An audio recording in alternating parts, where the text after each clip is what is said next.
اس بوڑھی عورت کا قصہ بھی آپ نہیں بھول سکتے جو گھر کا سامان باندھ کے اپنے دروازے پہ بیٹھی ہوئی تھی، اور اس نے سنا تھا مکے میں ایک جادوگر آیا ہے جسے ملتا ہے اس کا دین چھین لیتا ہے، کہیں ایسا نہ ہو کہ کہیں اس سے ملاقات ہو جائے اور وہ دین ہی میرا چھین لے، مجھے شہر چھوڑ دینا چاہیے۔ گھر کے تھڑے کے اوپر سامان باندھ کے بیٹھی ہے، حضور بھی گزرے، اس نے دیکھا تو کہا بھتیجے یہ سامان میرے سر پہ رکھ دے۔ حضور نے سامان اٹھایا، دیکھا تو بوجھل تھا، وزنی تھا، اور بڑھیا کو دیکھا تو کمزور تھی، تو کہا کہ بڑھیا اگر چاہو تو جہاں چاہتی ہو میں خود نہ چھوڑا۔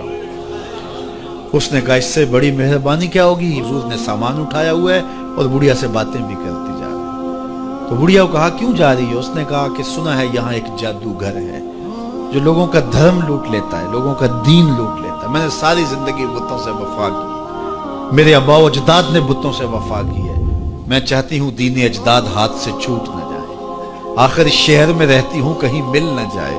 خیر حضور نے کچھ نہیں کہا، اس کا سامان نہیں پھینک دیا کہ ٹھیک ہے تم پھر جاؤ۔ سامان اس کا اٹھایا اور جہاں تک اس نے جانا تھا سامان پہنچایا، سامان سپرد کر کے واپس پلٹنے لگے۔ تو اس نے کہا بچے اپنا نام تو بتا دے، لوگ کہیں گے کہ مکہ چھوڑ آئی ہو تو بتاؤں گی ایک جادوگر کے دکھ سے چھوڑ آئی ہو، تو وہ کتنا برا بھلا کہیں گے شہر مکہ کو کہ جس مکہ سے لوگ نقل مکانی کرنے پہ مجبور ہو گئے، تو میں انہیں یہ بھی بتاؤں گی کہ جس مکے میں جادوگر رہتا ہے اتنا اچھا نوجوان بھی رہتا ہے، تو تیرا نام لیا کروں گی، تیرے قصیدے پڑھا کروں گے۔ تو حضور علیہ السلام مسکرا پڑے، کہا بڑھیا جس جادوگر سے بھاگ کے آئی ہے وہ تیرے سامنے کھڑا ہے۔ اس نے کہا سچ سے آپ ہی محمد ہیں؟ حضور نے فرمایا نام میرا یہی ہے۔ تو اس نے کہا پھر آپ کا جادو میرے پہ چل گیا ہے۔ اللہ اکبر، تیری تک کے ادامہ میں مرید ہو گئے، لوگوں کی خدمت کریں، بوڑھوں کے کام آئیں، دکھیوں کے کام آئیں، مصیبت زدہ کے کام آئیں۔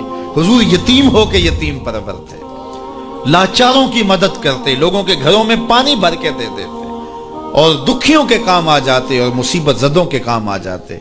تو حضور سے پیار کرنے والوں، امت میں آپس میں حسد نہ پھیلاؤ، بغض نہ کرو، نفرتوں کے پہاڑ کھڑے نہ کرو، ایک دوسرے سے پیار کرو، جڑو، امت وحدہ بنے، اور اپنے ماحول کو، اپنی معاشرت کو ایک خوبصورت معاشرت کا رنگ دو، اور اپنی زندگی کو حضور کے نام کر دو۔